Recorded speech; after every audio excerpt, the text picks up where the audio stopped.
seorang penjual sate ayam Madura di Jakarta tiba-tiba jadi kaya mendadak. Warungnya selalu penuh. Meski di lokasi sepi, orang-orang penasaran karena rasa satenya biasa saja. Tapi pelanggannya selalu ramai. Di balik kesuksesan itu, ternyata tersimpan rahasia kelam. Ia melakukan pesugihan, bukan sembarang pesugihan, melainkan perjanjian dengan makhluk gaib yang haus darah. Setiap tusukan sate yang ia jual, konon ada tumbal di baliknya. Dan siapapun yang tahu rahasia itu, jarang bisa hidup lama. Sebelum lanjut ke ceritanya, jangan lupa subscribe channel Raya Story. Tekan tombol like jika kalian suka dengan ceritanya. Dan jangan lupa menulis sholawat di kolom komen, supaya kita diberi syafaat di akhirat kelak. Dan pastikan tonton sampai selesai. Jakarta di malam hari punya dua wajah. Satu wajahnya gemerlap dengan lampu-lampu kota, gedung pencakar langit, dan hiruk-pikuk orang-orang yang tak pernah tidur. Tapi di sisi lain, ada wajah gelapnya ganggang sempit, jalan kecil yang sepi, dan warung-warung sederhana yang tetap buka demi mengais rezeki. Di salah satu sudut jalan yang tidak terlalu ramai itulah berdiri sebuah warung sate ayam Madura. Warung itu tidak besar, hanya gerobak dorong dengan cat merah pudar, papan nama kayu sederhana, bertuliskan Sate Ayam Madura, Pak Saman, dan bangku-bangku panjang dari kayu yang tampak sudah tua. Kalau siang, warung itu nyaris tidak terlihat istimewa. Bahkan terkesan biasa saja. Tapi anehnya, setiap malam warung itu selalu ramai oleh pembeli. Yang bikin orang heran bukan cuma ramainya, tapi warung itu ada di lokasi yang sebenarnya tidak strategis. Jalanannya kecil, jauh dari keramaian pusat kuliner, bahkan agak gelap karena hanya diterangi 1-2 lampu jalan. Logikanya, jarang orang sengaja lewat situ. Tapi entah kenapa, pelanggan seperti mengalir tanpa henti. Dari tukang ojek, sopir angkot, pegawai kantoran, sampai anak muda, nongkrong semua pernah jadi pelanggan setia warung sate itu. Bau bakaran sate dari arang selalu menyebar jauh ke jalanan. Kadang orang yang awalnya tidak niat beli, jadi mendadak lapar ketika lewat. Aromanya seperti punya daya tarik aneh, bikin perut keroncongan, dan lidah seperti dipaksa ingin mencicipi. Namun, kalau dipikir-pikir, rasa satenya sebenarnya biasa saja. Dagingnya empuk, bumbunya lumayan gurih, tapi tidak sampai istimewa. Banyak warung sate lain yang rasanya lebih mantap, tapi entah kenapa, orang-orang yang sudah pernah makan di situ seperti ketagihan dan ingin datang lagi besoknya.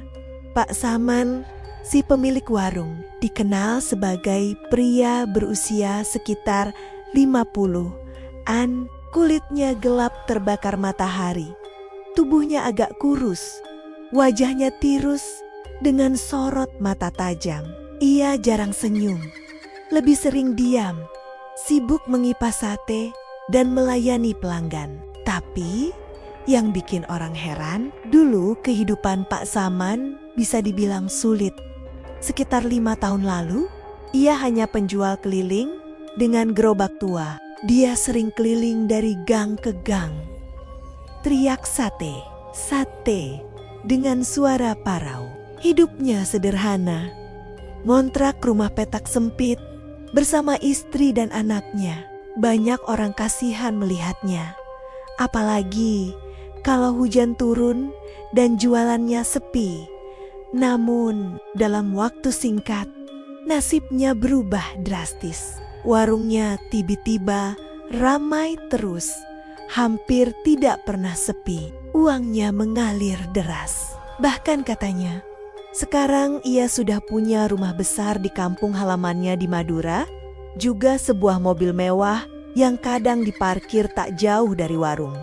Loh, kok bisa ya?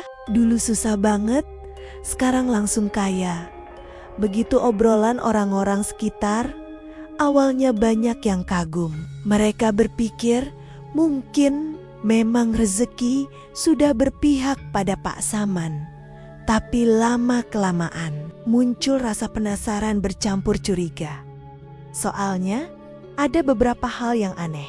Misalnya, meski pelanggan rame banget, Pak Saman jarang terlihat belanja daging ayam di pasar besar. Padahal kalau dihitung-hitung, untuk melayani ratusan porsi tiap malam, harusnya dia butuh puluhan ekor ayam. Tapi anehnya, pedagang ayam di pasar jarang melihat dia borong dagangan. Selain itu, ada kabar kalau beberapa pelanggan yang sering makan di warungnya mendadak jatuh sakit. Ada yang tiba-tiba demam tinggi, ada yang muntah-muntah, bahkan ada yang meninggal dunia secara misterius. Tapi anehnya, keluarganya tidak pernah menghubungkan dengan sate itu. Orang-orang hanya menganggapnya kebetulan. Tetapi warga sekitar warung mulai memperhatikan. Ada sesuatu yang gak beres dengan sate Pak Saman. Begitu bisik-bisik mereka. Salah satu cerita yang bikin bulu kuduk merinding datang dari seorang tukang ojek bernama Rahmat. Dia sering mangkal tidak jauh dari sana. Katanya, suatu malam sekitar jam 2 dini hari, dia pulang setelah mengantar penumpang saat melewati warung Pak Saman yang jelas-jelas sudah tutup. Tiba-tiba ia mencium aroma sate terbakar. Awalnya dia mengira mungkin ada warung lain yang masih buka. Tapi ketika matanya melirik, dia melihat warung sate itu masih ada api kecil menyala di arang. Lebih mengejutkan lagi, ada sosok besar hitam duduk di bangku pelanggan, seolah-olah sedang menunggu pesanannya. Rahmat langsung merinding, bulu kuduknya berdiri. Keringat dingin membasahi tengkuknya.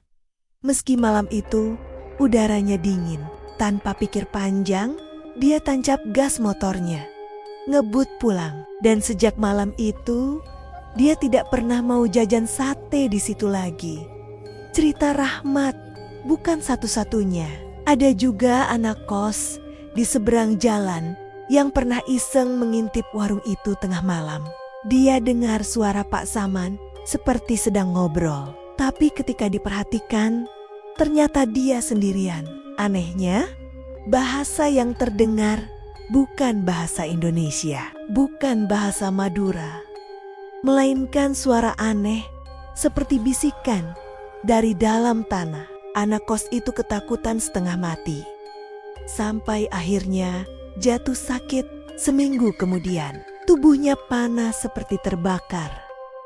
Dan tragisnya, ia meninggal sebelum sempat pulang ke kampungnya. Semua kejadian aneh itu membuat orang-orang makin yakin kalau ada rahasia besar di balik kesuksesan Pak Saman. Mereka mulai menghubungkan perubahan nasibnya yang drastis dengan sesuatu yang bukan wajar. Jangan-jangan dia pakai pesugihan. Begitu kata orang-orang dengan suara pelan, seolah takut terdengar. Tapi tetap saja warungnya tidak pernah sepi. Bahkan semakin hari semakin ramai. Orang-orang yang datang dari luar kota pun kadang sengaja mampir. Karena katanya sate Pak Saman punya ciri khas. Dan begitulah warung sate sederhana itu jadi buah bibir orang penasaran, tapi juga takut.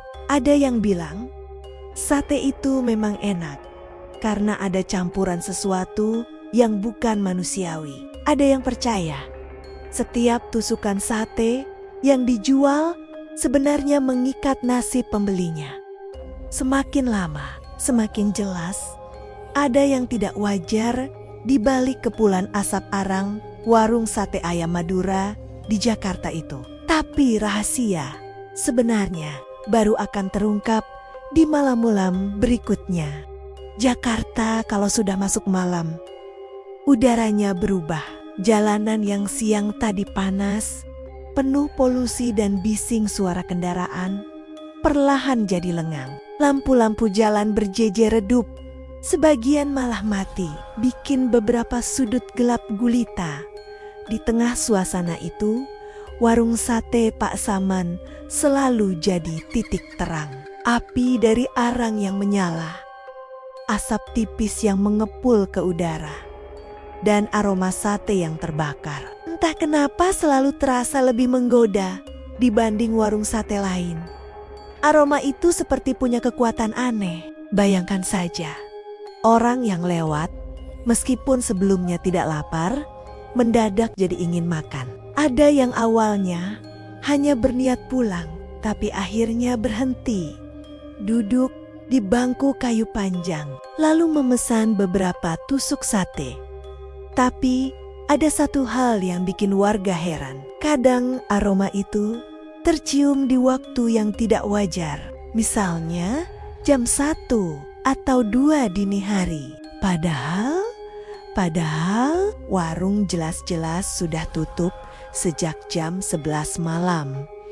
Seorang pedagang rokok keliling bernama Parman pernah cerita. Malam itu dia baru pulang setelah dagang di terminal. Saat melewati jalan kecil tempat warung Pak Saman berada, dia mencium aroma sate yang luar biasa harum. Wah, enak banget baunya, bikin perut keroncongan, pikirnya.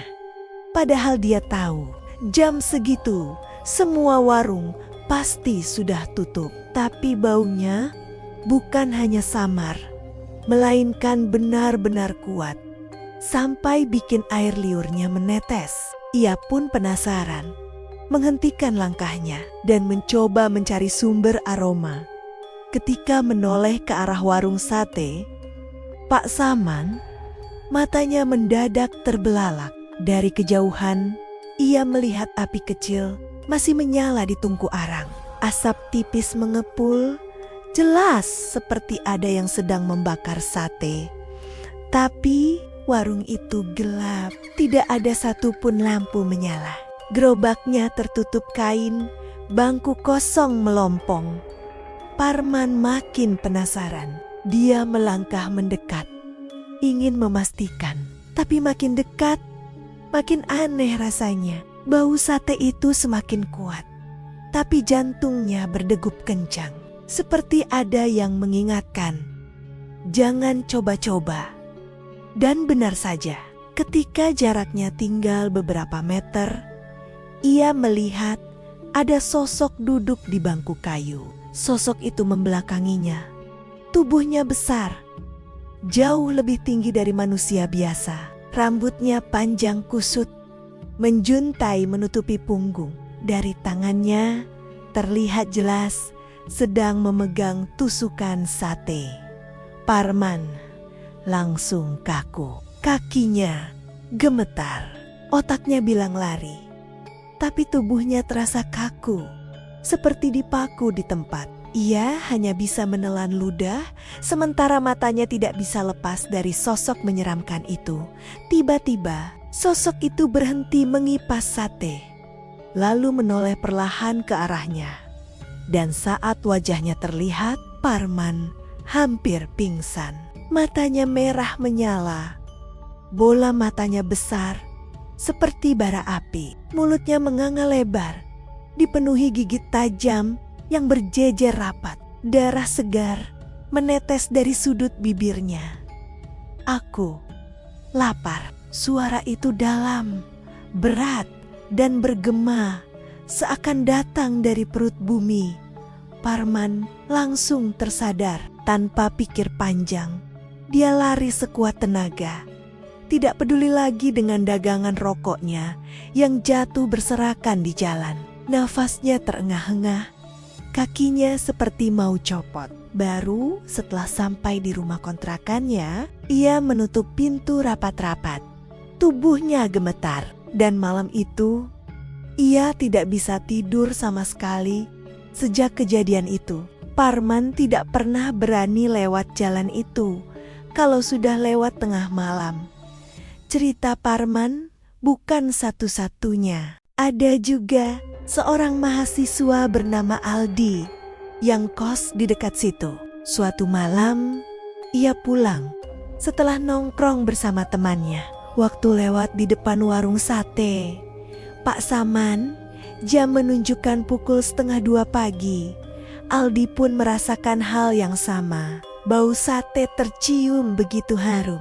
Tapi anehnya, ia melihat warung itu kosong.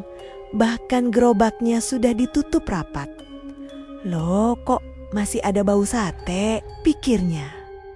Rasa penasaran mengalahkan rasa takut. Ia memberanikan diri mendekat. Tapi begitu sampai, tiba-tiba lampu jalan di dekat warung padam, gelap, gulita.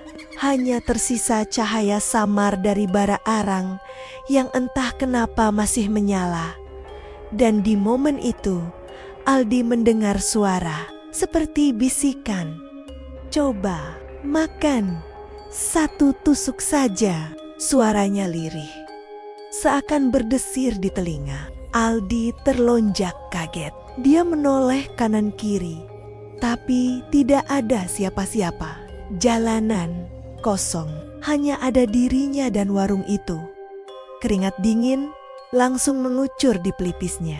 Ia merasa bulu kuduknya berdiri. Tanpa pikir panjang, Aldi lari terbirit-birit. Tapi semakin jauh ia berlari, bau sate itu bukannya hilang, malah semakin kuat. Bahkan sampai ke kamarnya di kos, ia masih merasa seperti ada asap sate yang mengepul di hidungnya.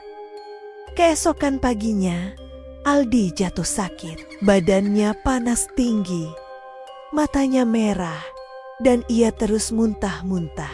Teman kosnya heran karena Aldi berulang kali mengigau sambil berkata, "Jangan kasih aku sate itu, jangan." Selama seminggu penuh, Aldi dirawat. Untungnya, ia selamat. Tapi sejak itu, Aldi bersumpah tidak akan pernah lagi lewat depan warung sate Pak Saman, apalagi beli di situ.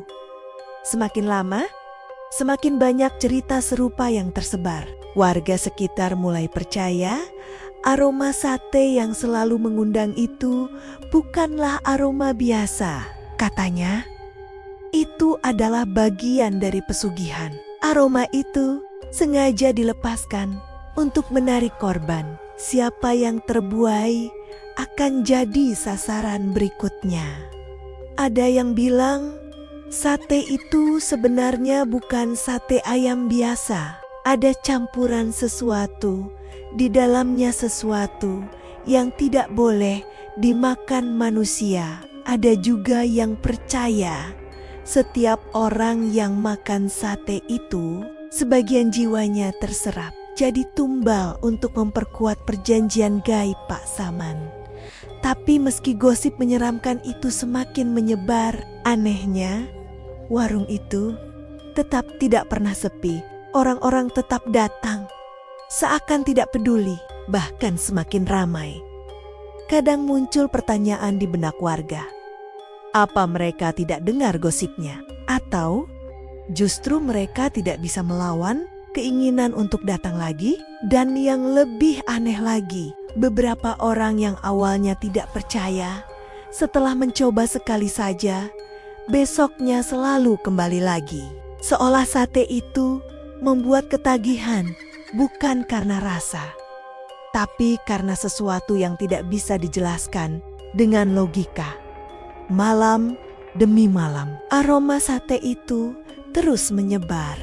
Tidak peduli warung buka atau tutup, dan di balik asap arang yang mengepul, tersembunyi sesuatu yang jauh lebih gelap. Sesuatu yang tidak boleh diketahui sembarang orang.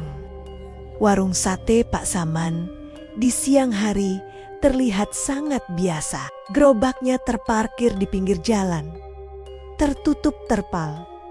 Bangku-bangkunya ditumpuk seadanya. Tidak ada yang aneh, tapi berbeda cerita kalau malam sudah lewat tengah, saat orang-orang pulang ke rumah dan jalan mulai sepi. Di jam itu, beberapa warga yang rumahnya berdekatan dengan warung sering mendengar hal-hal aneh. Ada yang mendengar suara orang mengobrol pelan, ada yang mendengar suara tertawa kecil, bahkan ada yang mendengar suara langkah kaki berkeliling. Padahal warung sudah ditutup sejak jam 11. Salah satu yang paling sering mendengar adalah Andi, seorang mahasiswa yang ngekos tepat di seberang warung. Dari jendela kamarnya, ia bisa langsung melihat gerobak sate itu. Awalnya, Andi tidak peduli. Ia pikir suara-suara itu hanya hal biasa, mungkin suara orang mabuk lewat atau suara kucing berkelahi. Tapi semakin lama, ia merasa ada yang janggal.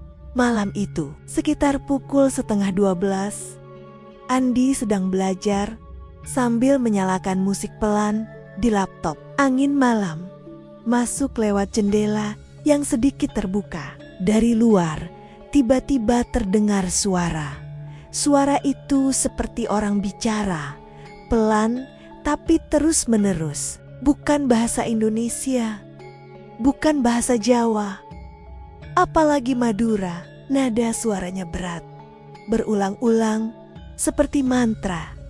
Rah, saya, nah, rah, saya, nah. Andi menghentikan musiknya, lalu menguping lebih jelas. Suara itu terdengar seperti berasal dari arah warung sate Pak Saman. Jantungnya berdegup kencang, rasa penasaran melawan rasa takut. Ia pun memberanikan diri membuka tirai jendela. Dari balik tirai, ia melihat sosok Pak Saman. Pria itu duduk jongkok di belakang gerobak. Dengan kepala tertunduk, tangannya bergerak seperti sedang menaburkan sesuatu ke tanah. Dan benar saja, mulutnya terus berkemat-kamit, melafalkan bahasa aneh yang tidak bisa dimengerti. Tapi Andi sadar, suara yang ia dengar bukan hanya dari mulut Pak Saman. Ada suara lain, suara berat, dalam, bergema seperti berasal dari bawah tanah. Suara itu seolah menjawab setiap kata yang keluar dari mulut Pak Saman. Rah, saya, nah, suara Pak Saman. Hem, sa, a, suara lain yang menjawab. Andi merinding, tangannya gemetar. Ia buru-buru menutup tirai, tapi suara itu terus terdengar. Semakin keras, semakin jelas, hingga akhirnya suara itu berubah jadi seperti bisikan tepat di telinganya. Lihat, jangan takut, buka lagi jendelanya. Andi langsung menjerit pelan, menutup telinganya dengan kedua tangan. Badannya gemetar, keringat dingin bercucuran. Ia tidak berani membuka mata. Dalam hati, ia hanya bisa berdoa. Keesokan paginya, tubuh Andi panas tinggi, matanya sayu, badannya lemas. Teman-teman kosnya panik dan membawanya ke klinik. Dokter bilang hanya demam biasa. Tapi anehnya, setiap kali malam tiba, demam Andi makin parah dan ia selalu mengigau. Dalam igauannya, ia berkali-kali menyebut, Jangan dekat-dekat guci itu. Tolong, guci itu hitam, besar. Teman-temannya bingung karena tidak ada yang tahu maksudnya. Sampai suatu malam, Andi menjerit kencang, membuat semua penghuni kos kaget. Saat mereka masuk ke kamarnya, Andi sudah kejang-kejang, matanya melotot, wajahnya pucat pasi, dan mulutnya berulang-ulang berbisik dengan suara berat yang bukan suaranya sendiri. Aku lapar. Aku butuh darah. Tidak lama setelah itu, tubuh Andi lemas, nafasnya berhenti, dan besoknya kabar kematiannya menyebar cepat. Warga geger, banyak yang percaya. Andi melihat sesuatu yang seharusnya tidak ia lihat. Sejak itu, kos-kosan tempat Andi tinggal mendadak sepi. Beberapa penghuni pindah karena takut. Namun, cerita tentang suara-suara aneh di malam hari terus berlanjut. Ada ibu-ibu penjual gorengan di ujung jalan yang juga pernah mendengar suara itu. Katanya, saat ia sedang membereskan dagangan jam 1 malam, ia jelas mendengar suara Pak Saman tertawa pelan. Lalu diikuti suara berat seperti auman binatang. Huahahaha, suara Pak Saman. Huhuuuu, suara lain, panjang dan bergema. Padahal malam itu warungnya sudah tutup. Sejak kejadian Andi, orang-orang jadi semakin yakin kalau memang ada yang gaib di balik warung sate itu. Tapi anehnya, mereka tidak bisa berhenti beli di sana. Ada semacam rasa penasaran bercampur ketakutan yang membuat mereka tetap datang, meski gosipnya semakin menyeramkan. Beberapa warga bahkan berkata, siapapun yang mendengar suara bisikan itu, hidupnya tidak akan lama. Entah sakit misterius, kecelakaan, atau hilang tanpa jejak. Dan malam-malam berikutnya, suara itu semakin sering terdengar. Kadang terdengar seperti orang sedang berdoa, kadang seperti orang menangis, kadang juga seperti bisikan yang memanggil nama orang tertentu. Suatu malam, seorang bapek-bopak yang lewat pulang kerja tiba-tiba mendengar namanya dipanggil dari arah warung. "Ba Agus." Bisikan itu lirih, panjang, jelas sekali. Pak Bagus langsung berhenti melangkah. Matanya menatap ke arah warung yang gelap gulita. Tidak ada siapa-siapa. Tapi suara itu terdengar lagi. "Ba Agus, mari makan sate." Pak Bagus langsung pucat pasi. Ia berlari sekuat tenaga tanpa menoleh ke belakang. Tapi selama ia berlari, suara itu terus mengikutinya, seakan membisikkan namanya tepat di telinga.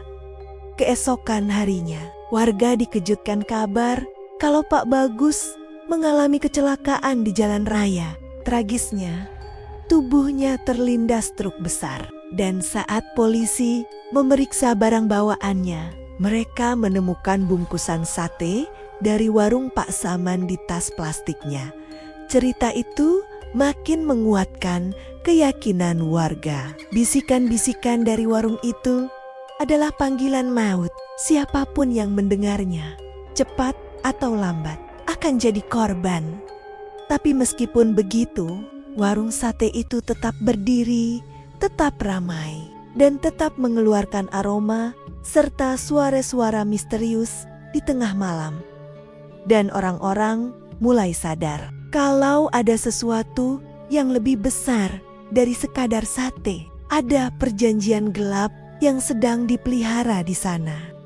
Bagi orang awam, warung sate Pak Saman terlihat biasa-biasa saja. Gerobaknya sederhana, bangku kayunya reot, atapnya dari terpal biru kusam. Tapi bagi pedagang lain di sekitar pasar dan jalan itu, ada satu hal yang selalu jadi bahan obrolan. Stok daging ayam Pak Saman tidak pernah habis.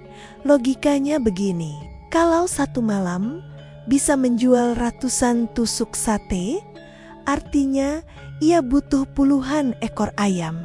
Pedagang sate lain biasanya harus belanja besar-besaran di pasar setiap pagi. Bawa karung penuh ayam potong, lalu disimpan di freezer atau tempat pendingin. Tapi anehnya, tidak ada yang pernah melihat Pak Saman belanja banyak. Kalau dia beneran jual segitu banyak, harusnya tiap pagi nongol di pasar. Wong aku aja yang jualan lebih sedikit, mesti beli puluhan kilo tiap hari. Begitu. kata Pak Hadi, pedagang ayam di pasar.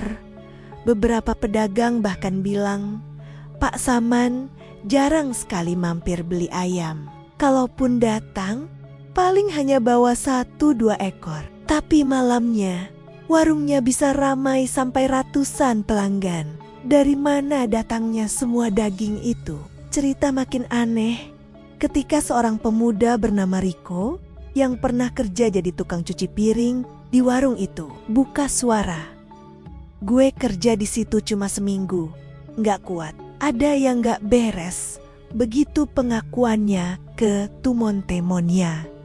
Awalnya Riko pikir kerja di warung sate gampang, hanya cuci piring, bersihin meja, kadang bantu ngupas bawang, atau nyiapin bumbu kacang. Tapi dari hari pertama, ia merasa ada yang aneh. Malam pertama, jam 10, stok ayam di meja sudah hampir habis. Tapi entah gimana, ketika Riko ke belakang sebentar, lalu balik lagi, tiba-tiba ada baki penuh daging ayam segar di meja. Padahal ia yakin tidak ada orang yang mengantarkan. Gue kaget. Sumpah, itu daging basah banget. Warnanya agak aneh, merah tua, kayak masih ada sisa darah. Tapi anehnya, baunya harum, gak amis kayak daging ayam biasanya. Cerita Riko dengan wajah pucat. Awalnya ia pikir mungkin ada pemasok khusus yang langsung kirim ke belakang warung. Tapi ketika ia tanya ke Pak Saman, jawabannya hanya singkat. Udah, gak usah banyak tanya, kerja aja. Malam berikutnya, kejadian yang sama terulang. Setiap kali stok hampir habis, entah dari mana, selalu muncul baki baru penuh daging. Kadang ketika Riko ke dapur belakang, ia sempat melihat sekilas ada guci besar di pojok ruangan. Tertutup kain hitam, dari arah guci itu sering keluar bau anyir samar, bercampur dengan aroma sate yang bikin bulu kuduknya berdiri. Beberapa kali Riko merasa melihat tangan hitam panjang keluar dari dalam guci itu, lalu meletakkan sesuatu di atas meja. Begitu ia kedip, tangan itu lenyap, tapi tiba-tiba baki daging sudah ada di situ. Gue langsung merinding. Gue nggak berani makan sate di situ sama sekali. Setiap kali lihat daging baru muncul, gue cuma bisa pura-pura sibuk cuci piring, kata Riko dengan suara bergetar. Malam terakhir ia kerja, Riko benar-benar trauma. Jam hampir 11. Pelanggan masih ramai. Stok daging di meja tinggal sedikit. Riko diminta ambil piring di belakang. Saat masuk ke dapur kecil itu, ia mendengar suara lirih. Seperti bisikan dari dalam guci hitam. Lagi, satu lagi, beri aku darahnya. Riko langsung kaku. Tangannya gemetar. Keringat dingin bercucuran. Ia mencoba pura-pura tidak dengar. Tapi tiba-tiba penutup kain hitam guci itu bergerak sendiri. Seperti ada sesuatu dari dalam yang berusaha keluar. Tiba-tiba, shish, lampu di dapur padam. Hanya tersisa cahaya dari bara arang di luar. Dan saat matanya menyesuaikan dengan gelap, ia jelas melihat sepasang mata merah menyala dari dalam guci itu. Riko menjerit, menjatuhkan piring yang ia bawa. Suara pecahan piring membuat Pak Saman buru-buru masuk. Tapi bukannya marah. Wajah Pak Saman hanya tenang, lalu berkata dingin, "Kalau nggak kuat, berhenti kerja. Jangan sekali-kali cerita ke siapapun." Malam itu juga, Riko kabur dari warung. Tidak pernah kembali. Ia bahkan pindah kos demi menjauh dari tempat itu. Cerita Riko membuat gosip semakin panas. Banyak yang bilang stok daging ayam Pak Saman bukan dari pasar, melainkan dari perjanjian yang ia lakukan. Ada yang percaya sebagian daging itu bukan daging ayam, melainkan daging manusia yang sudah diubah wujudnya oleh makhluk gaib. Desas-desus itu semakin kuat setelah beberapa kejadian orang hilang di sekitar lokasi. Ada anak jalanan yang biasa tidur dekat warung, tiba-tiba tidak pernah terlihat lagi. Ada pemulung yang biasanya lewat setiap malam, mendadak menghilang. Bahkan seorang sopir truk yang dulu sering jadi pelanggan juga hilang tanpa jejak truknya. Ditemukan terparkir tidak jauh dari lokasi, tapi orangnya lenyap. Jangan-jangan mereka dijadiin bahan sate. Begitu bisik-bisik warga dengan wajah pucat. Tapi meski gosipnya menyeramkan, warung itu tetap ramai. Orang-orang yang tidak tahu cerita anehnya tetap datang, makan dengan lahap, bahkan memuji rasanya, yang bikin makin merinding. Beberapa pelanggan tetap bilang mereka merasa ketagihan setelah makan sate Pak Saman. Bukan ketagihan biasa, seperti kalau doyan makanan enak, tapi lebih mirip kecanduan. Mereka bilang kalau sehari saja tidak makan di situ, badan terasa lemas, kepala pusing. Bahkan ada yang sampai mimpi buruk didatangi sosok hitam besar yang menuntut kembali makan sate itu. Beberapa pelanggan akhirnya berhenti datang karena ketakutan. Tapi banyak juga yang tidak bisa melawan dorongan aneh itu, sehingga terus kembali malam demi malam, sampai akhirnya banyak orang sadar warung sate Pak Saman tidak hanya menjual makanan, tapi juga menjual sesuatu yang lebih gelap, sebuah ikatan yang tidak bisa diputuskan begitu saja. Dan semua itu bermula dari satu rahasia. Stok daging yang tidak pernah habis berasal dari sumber yang tidak boleh dilihat oleh mata manusia biasa. Warung sate Pak Saman tetap saja ramai meski gosip-gosip menyeramkan beredar di sekitar. Buat orang yang cuma datang, makan, lalu pulang, semua terasa normal. Apalagi kalau mereka nggak pernah dengar cerita aneh dari mulut pedagang sekitar. Tapi buat warga yang sudah lama memperhatikan kejanggalan, makin hari makin jelas. Beberapa pelanggan setia warung itu menghilang satu persatu. Awalnya orang-orang gak begitu sadar Jakarta itu besar. Banyak orang datang dan pergi. Kadang orang gak nongol lagi.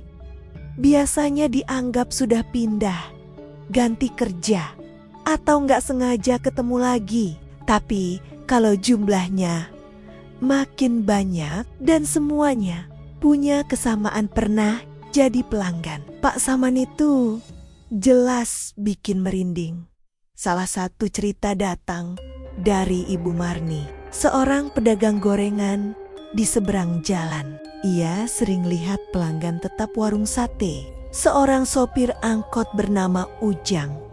Hampir tiap malam, setelah narik angkot sampai larut, Ujang mampir makan sate 15 tusuk.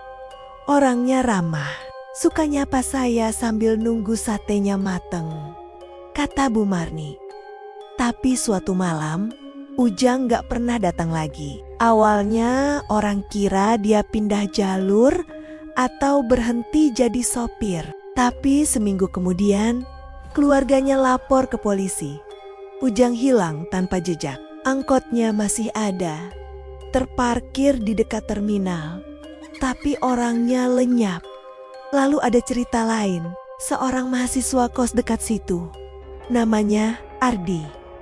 Ia sering nongkrong sama temen-temennya di warung sate itu. Katanya, sate Pak Saman bikin nagih banget. Hampir tiap malam ia mampir. Kadang sendirian kalau teman temonia lagi sibuk. Tapi suatu malam, Ardi gak pernah balik ke kos. Barang-barangnya masih rapi, dompet dan HP-nya ketinggalan. tapi orangnya hilang. Terakhir kali dia kelihatan lagi makan sate di situ sendirian. Habis itu gak pernah ada kabarnya, ujar teman kosnya dengan wajah cemas. Kejadian itu bikin bulu kuduk orang-orang yang tahu jadi berdiri. Tapi yang paling bikin warga heboh adalah hilangnya seorang anak kecil penjual koran bernama Bimo. Bocah itu biasanya keliling malam hari, nawarin koran ke orang-orang yang makan di warung. Banyak pelanggan kasihan, sering ngasih uang tanpa ambil koran. Bimo dikenal supel, lincah, selalu ceria. Tapi sejak 2 bulan lalu, ia tidak pernah terlihat lagi. Ibunya nangis-nangis keliling cari, tapi nggak ada yang tahu. Terakhir kali ada yang melihat Bimo sedang duduk di bangku ujung warung sate, makan tusukan sate ayam yang katanya dibeliin langsung sama Pak Saman. Setelah itu, bocah itu hilang. Desas-desus makin liar. Orang-orang mulai bisik-bisik kalau semua orang yang hilang itu sebenarnya jadi tumbal pesugihan Pak Saman. Mereka tidak benar-benar menghilang, tapi tubuh mereka dihisap untuk jadi stok daging sate yang tidak pernah habis. Ada satu kesaksian yang bikin orang tambah yakin. Seorang kakek pemulung bernama Jaya pernah lihat sesuatu aneh. Malam itu sekitar jam 12, ia baru selesai ngumpulin barang bekas. Saat lewat depan warung sate, ia lihat warung sudah tutup, tapi masih ada cahaya dari dapur belakang. Rasa penasaran bikin kakek Jaya mendekat pelan. Dari celah pintu kayu belakang yang agak terbuka, ia mengintip, dan yang ia lihat malam itu membuatnya hampir pingsan. Di dalam dapur, Pak Saman berdiri di depan guci hitam besar. Dari dalam guci itu, tampak tenggen-tenggen kecil keluar. Jelas itu tangan seorang anak, tapi bukan satu, melainkan banyak. Seperti ada puluhan anak yang terperangkap di dalam. Mereka meronta-ronta, suaranya lirih, "Tolong, tolong." Pak Saman bukannya membantu, malah menaburkan sesuatu ke dalam guci itu. Entah apa, tapi baunya menusuk, bercampur antara amis darah dan aroma dupa terbakar. Begitu taburan itu masuk, suara rintihan anak-anak berubah jadi jeritan, lalu hening. Beberapa detik kemudian, guci itu bergetar dan muncullah baki penuh daging segar di meja dapur. Daging itu basah, warnanya merah tua pekat, tapi seolah-olah sudah siap dipotong jadi sate. Kakek Jaya langsung gemetar, mundur pelan, lalu lari terbirit-birit. Sejak malam itu, ia tidak pernah berani mendekati warung itu lagi. Bahkan, ia berusaha mengingatkan orang-orang, tapi kebanyakan tidak percaya. "Aku sumpah demi Tuhan, itu bukan mimpi. Aku lihat sendiri. Tenggen-tenggen kecil itu keluar. Anak-anak itu jadi korban." Begitu teriaknya pada warga. Tapi orang-orang hanya geleng kepala. Ada yang menganggap kakek Jaya terlalu tua, suka mengigau. Ada yang pura-pura tidak dengar karena takut. Hanya segelintir orang yang percaya. Dan mereka pun memilih diam, khawatir ikut kena masalah yang lebih menyeramkan.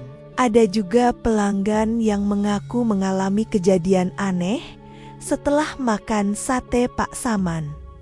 Seorang pekerja ojek online bercerita, setelah makan sate itu beberapa kali, ia mulai dihantui mimpi buruk. Dalam mimpinya, ia duduk di bangku warung, tapi bukannya sate ayam di piringnya. Yang tersaji adalah potongan jari-jari manusia. Masih ada kukunya. Ia dipaksa makan. Dan di sekelilingnya ada sosok hitam besar dengan mata merah menyala yang terus berbisik, "Makan, makan, Habiskan. Ketika bangun, mulutnya terasa pahit dan perutnya mual. Seakan bener-bener menelan sesuatu yang bukan makanan. Pelan-pelan, warga sekitar mulai sadar ada yang tidak beres. Hilangnya orang-orang bukan kebetulan, ada pola yang sama. Semua korban terakhir kali terlihat di warung sate Pak Saman. Tapi anehnya, polisi seakan menutup mata. Setiap ada laporan orang hilang, tidak pernah ditindaklanjuti serius. Beberapa orang percaya, mungkin ada orang dalam yang ikut diam. Atau mungkin mereka juga takut berurusan dengan hal gaib yang melingkupi warung itu.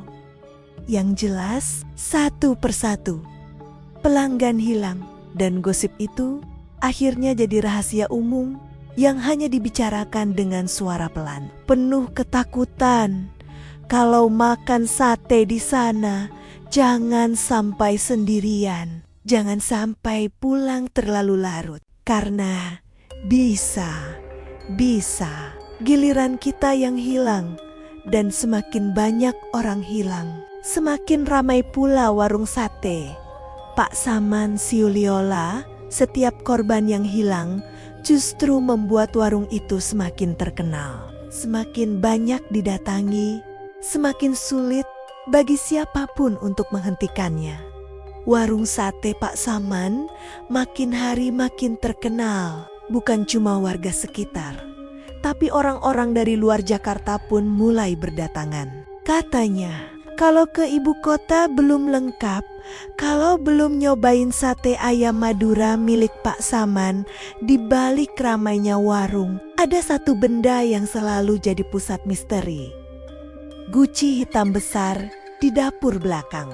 Hampir tidak ada orang luar yang boleh masuk dapur itu. Bahkan pekerja baru pun dilarang keras mendekat. Guci itu selalu tertutup kain hitam, seakan menyimpan sesuatu yang tidak boleh dilihat bagi orang awam. Guci itu cuma terlihat seperti wadah tanah liat biasa, agak kusam dan ukurannya besar, setinggi pinggang orang dewasa. Tapi bagi mereka yang pernah sekilas melihat lebih dekat, benda itu menebarkan aura mencekam, seperti ada sesuatu yang hidup di dalamnya. Kisah tentang Guci itu pertama kali terungkap dari seorang mantan dukun kampung yang kebetulan masih punya koneksi dengan dunia mistis. Orang-orang memanggilnya Mbah Surya. Suatu malam, Mbah Surya datang ke warung sate itu, pura-pura sebagai pelanggan biasa. Tapi sejak awal, ia sudah merasa ada hawa aneh. Udara di sekitar warung terasa lebih dingin dari lingkungan sekitar. Dan aroma sate yang harum itu bercampur dengan bau anyir samar. Saat ia makan, Mbah Surya merasa lidahnya mati rasa. Rasanya enak, tapi seperti ada sesuatu yang mengikat. Malam itu, setelah makan, ia bermimpi buruk. Dalam mimpinya, ia duduk di depan guci hitam. Lalu dari dalamnya muncul wajah-wajah orang yang menjerit, minta tolong. Keesokan harinya, ia memberanikan diri menyelidiki lebih jauh. Lewat jaringan spiritualnya, ia melakukan ritual khusus untuk mengetahui isi guci tersebut. Dan hasilnya membuat darahnya membeku. Guci itu bukan sekadar wadah, itu adalah tempat menampung tumbal pesugihan. Siapapun yang jadi korban, arwah dan raganya akan terperangkap di dalam. Lalu tubuhnya dilumat untuk dijadikan daging sate. Yang makan sate itu tanpa sadar ikut meneguk bagian dari tumbal. Mbah Surya yakin guci itu adalah inti dari kekuatan Pak Saman. Tanpa guci itu, warungnya hanya warung sate biasa. Tapi dengan guci itu, sate miliknya jadi luar biasa lezat, bikin ketagihan, dan tentu saja mendatangkan kekayaan besar. ada satu kesaksian lagi yang semakin memperkuat cerita ini. Seorang warga bernama Lani yang tinggal di gang belakang dekat warung sering mendengar suara aneh tiap lewat malam. Katanya, suara itu berasal dari arah warung yang sudah tutup. Kayak ada orang nangis, suara anak kecil, kadang perempuan.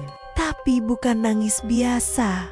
Suaranya kayak jauh di dalam tanah. Kalau diperhatiin baik-baik, sumbernya dari arah dapur belakang warung itu. Begitu cerita Lani dengan wajah pucat. Pernah satu kali ia memberanikan diri mengintip dari celah dinding kayu yang agak bolong. Saat itu sudah lewat tengah malam. Ia melihat guci hitam itu terbuka sedikit. Kain penutupnya tersingkap. Dari dalam ia jelas melihat wajah seorang anak kecil menempel di permukaan guci. Matanya melotot, mulutnya bergerak seakan berteriak, "Tolong aku!" Lani langsung lari turborit-berit.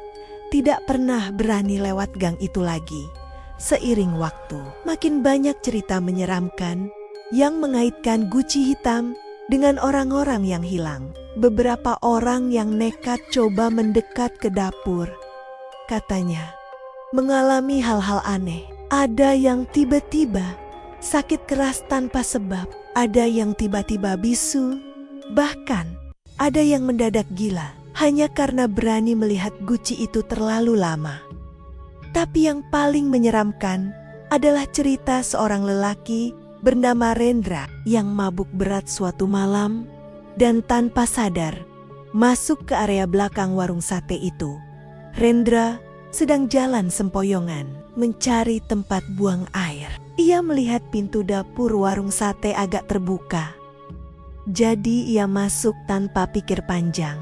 Saat masuk, matanya langsung tertuju pada guci besar di pojok ruangan. Dalam keadaan mabuk, ia penasaran. Apaan sih ini? Guci doang, ditutup kain segala, katanya sambil tertawa. Ia lalu nekat membuka kain hitam itu. Begitu kain tersingkap, bau busuk langsung menyengat, bercampur dengan bau amis darah. Dari dalam guci, terlihat jelas potongan tubuh manusia, tangan, kaki, kepala semua bercampur jadi satu. Tapi tetap bergerak, seolah masih hidup. Tiba-tiba, tangan-tangan itu keluar, menarik Rendra dengan cepat. Ia berteriak keras. Tapi dalam hitungan detik, tubuhnya tersedot ke dalam guci. Pagi harinya, orang-orang menemukan sandal dan jejak darah kecil di belakang warung. Tapi Rendra tidak pernah ditemukan lagi. Sejak kejadian itu, warga makin yakin guci hitam adalah pintu neraka kecil di dunia nyata. Ada teori yang berkembang di kalangan orang pintar. Guci itu adalah perantara antara dunia manusia dan makhluk gaib yang memberi kekayaan pada Pak Saman. Setiap kali ada tumbal, guci itu akan menelan jiwa dan raga korbannya, lalu mengolahnya menjadi sesuatu yang terlihat seperti daging ayam. Dari situlah zat-zat Pak Saman berasal, dan siapapun yang memakannya tanpa sadar sudah ikut terikat dengan perjanjian itu. Mereka jadi bagian dari siklus, jadi nasabah tak kasat mata yang sewaktu-waktu bisa ditarik masuk jika makhluk dalam guci itu menginginkannya. Itulah kenapa banyak pelanggan menghilang setelah terlalu sering makan di situ. Mereka bukan sekadar korban kebetulan, mereka ditarik perlahan-lahan karena sudah menjadi bagian dari guci tersebut. Rahasia guci hitam itu akhirnya hanya jadi bisik-bisik. Tidak ada yang berani melaporkan secara terang-terangan. Bahkan polisi pun seakan tidak berdaya. Semua orang memilih menutup mulut, pura-pura tidak tahu, karena rasa takut jauh lebih besar daripada keberanian. Tapi, satu hal pasti, siapapun yang pernah melihat guci itu dengan mata kepala sendiri, tidak akan pernah melupakannya. Bentuknya, aromanya, suara-suara dari dalamnya, dan wajah-wajah yang terperangkap akan terus menghantui seumur hidup. Dan warung sate itu tetap saja buka tiap malam, menyajikan sate ayam lezat yang bikin ketagihan. Padahal, di balik kelezatannya, ada rahasia kelam yang tersimpan di dalam guci hitam itu. Malam itu, suasana Jakarta diguyur hujan deras. Warung sate Pak Saman tetap buka seperti biasa. Meski hujan, pelanggan tetap berdatangan, rela basah demi menikmati sate yang katanya paling enak di dunia. Bau daging yang dibakar bercampur dengan aroma hujan menebar ke segala arah. Namun di antara keramaian itu, ada sekelompok orang yang tidak datang untuk makan. Mereka adalah warga sekitar yang sudah lama resah. Dipimpin oleh Mbah Surya, orang pintar yang tahu selek-belok dunia gaib. Mereka bertekad mengakhiri teror yang sudah terlalu lama membayangi. Kalau kita terus diam, makin banyak orang hilang. Guci itu harus dimusnahkan, kata Mbah Surya dengan suara tegas. Malam itu, mereka menunggu sampai warung tutup sekitar jam 12:30 dini hari. Ketika pelanggan terakhir pulang, mereka mengendap masuk lewat pintu belakang. Hanya cahaya redup lampu minyak di dapur yang menerangi ruangan. Di pojok ruangan, seperti biasa, berdiri guci hitam besar dengan kain penutupnya. Bau anyir menusuk langsung ke hidung. Hawa dingin menusuk tulang, membuat bulu kuduk berdiri. "Siap semua?" bisik Mbah Surya. Beberapa warga mengangguk. Meski wajah mereka pucat pasi, Mbah Surya mulai mengeluarkan kemenyan, air bunga, dan benda-benda ritual lainnya. Ia membaca doa khusus, sementara warga lain bersiap dengan keberanian seadanya. Namun sebelum mereka sempat melakukan apa-apa, suara berat menggema dari dalam guci. "Kalian berani menyentuhku?" Suara itu bergema seperti dari perut bumi. Lalu kain penutup guci tersingkap sendiri, dan dari dalamnya muncul wajah-wajah manusia pucat. Matanya kosong, mulutnya menjerit tanpa suara. Ada wajah anak kecil, ada lelaki dewasa, ada perempuan, semua yang pernah hilang ternyata terperangkap di dalam sana. Beberapa warga langsung mundur ketakutan. Ada yang hampir pingsan. Tapi Mbah Surya tetap tegak, meski tubuhnya gemetar. "Kalian ini arwah yang terjebak. Aku akan bebaskan kalian," serunya lantang.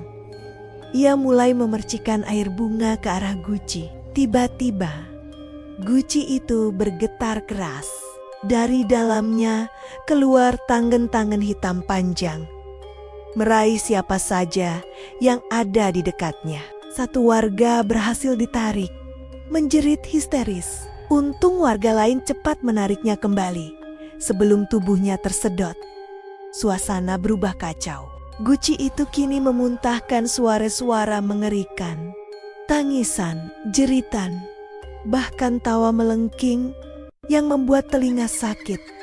Dan saat itulah Pak Saman muncul. Entah dari mana, tiba-tiba ia sudah berdiri di pintu dapur. Wajahnya marah, matanya merah menyala. "Berhenti, kalian tidak tahu apa yang kalian lakukan. Kalau guci ini hancur, aku juga hancur. Kalian semua akan celaka." Warga mundur ketakutan, tapi Mbah Surya tetap berdiri menantang. "Justru itu yang harus terjadi. Kau sudah terlalu lama memperbudak arwah dan mengorbankan manusia. Malam ini kutukanmu harus berakhir." Pak Saman tertawa keras. Suaranya menggelegar. Kalian pikir bisa menghentikan kekuatan ini? Aku sudah memberi banyak nyawa. Aku sudah jadi raja di sini.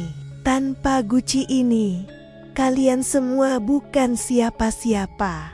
Tiba-tiba, tubuhnya berubah. Kulitnya menghitam, matanya makin merah, dan dari punggungnya muncul bayangan besar menyerupai makhluk gaib berwujud raksasa hitam dengan taring panjang. Suasana dapur makin panas. Meski hujan di luar masih deras, warga hampir lari, tapi Mbah Surya berteriak, "Jangan takut, bacakan doa ini bersamaku." Ia mulai membaca doa karas-karas. Warga ikut meski terbata-bata. Perlahan, cahaya samar muncul dari air bunga yang disiramkan ke guci. Wajah-wajah di guci itu tampak menangis bahagia, seolah mulai terbebas. Pak Saman mengaum marah. Ia melompat ke arah Mbah Surya, tapi tubuhnya seakan terhalang dinding tak terlihat. Makhluk hitam di belakangnya meraung, meronta ingin keluar sepenuhnya. Mbah Surya menaburkan garam dan bunga ke guci, lalu menancapkan keris kecil ke tanah di depan guci. "Atas nama yang maha kuasa, aku bebaskan kalian dari perjanjian setan ini." Guci itu bergetar hebat, lalu retak. Dari dalamnya keluar asap pekat. Bau busuk menusuk hidung, bercampur dengan jeritan ribuan suara. Retakan semakin besar, hingga akhirnya berak. Guci itu pecah berkeping-keping. Dari dalamnya keluar cahaya putih terang, disertai wajah-wajah arwah yang melayang ke langit. Satu persatu, sambil tersenyum lega, jeritan berganti jadi suara lirih penuh syukur. Pak Saman menjerit histeris. Tubuhnya terbakar dari dalam. Kulitnya melepuh, matanya meleleh, hingga akhirnya tubuhnya meledak jadi abu. Makhluk hitam yang menempel di punggungnya ikut lenyap, meninggalkan bau hangus menyengat. Warung itu bergetar seolah gempa. Atap terpal roboh, kayu-kayunya patah. Hingga akhirnya bangunan itu runtuh rata dengan tanah. Hujan deras memadamkan sisa api dari arang dan dupa yang masih menyala malam itu. Semua orang yang hadir terdiam, tubuh gemetar, tak percaya dengan apa yang baru saja mereka lihat. Mereka sadar, mereka bukan hanya menyaksikan akhir dari seorang pedagang sate biasa, tapi juga akhir dari sebuah perjanjian pesugihan yang memakan banyak korban. Keesokan harinya, kabar itu tersebar. Orang-orang datang melihat puing warung sate yang tinggal arang. Tidak ada tanda-tanda guci, tidak ada tanda Pak Saman. Yang tersisa hanyalah bau anyir samar yang sulit hilang. Sejak malam itu, warung sate Pak Saman tak pernah buka lagi. Orang-orang yang dulu kecanduan satenya perlahan sembuh. Meski sebagian masih dibayang-biangge mimpi buruk dan para keluarga korban yang hilang. Meski tak menemukan jasad, merasa sedikit lega karena percaya arwah orang-orang yang mereka cintai sudah dibebaskan. Tapi ada satu hal yang masih jadi misteri. Di antara puing-puing, seorang warga menemukan pecahan kecil guci hitam. Aneh, pecahan itu tidak hancur meski disiram hujan. Ia hanya diam, berkilau samar dalam gelap, seakan masih menyimpan sisa kekuatan jahat. Mbah Surya memperingatkan, jangan pernah simpan pecahan itu, kuburkan jauh. Jangan biarkan ada yang menemukannya lagi, karena kalau sampai jatuh ke tangan yang salah, kutukan ini bisa terulang kembali. Dan sejak malam itu, cerita tentang sate ayam Madura, pesugihan di Jakarta, jadi legenda mengerikan. Banyak orang yang masih penasaran, tapi juga takut. Ada yang berani bersumpah, tiap kali lewat area bekas warung itu di malam hari, mereka masih bisa mencium bau sate terbakar, bercampur dengan bau amis darah. Teman-teman, itulah kisah pesugihan penjual sate ayam Madura di Jakarta. Serem banget kan? Kadang kita nggak pernah tahu apa yang ada di balik kesuksesan seseorang. Bisa jadi kerja keras, bisa juga jalan pintas yang mengerikan. Jadi kalau kalian lagi jajan malam, hati-hati ya. Jangan sampai salah pilih warung. Karena siapa tahu sate yang kalian makan bukan daging ayam. Terima kasih sudah nonton sampai akhir. Jangan lupa like, komen, dan subscribe. Sampai ketemu di cerita horor berikutnya. Terima kasih sudah menonton channel Raya Story. Terus dukung channel ini dengan cara komen, like, share. Jika ada kesamaan nama tokoh, tempat kejadian, ataupun cerita, itu adalah kebetulan semata.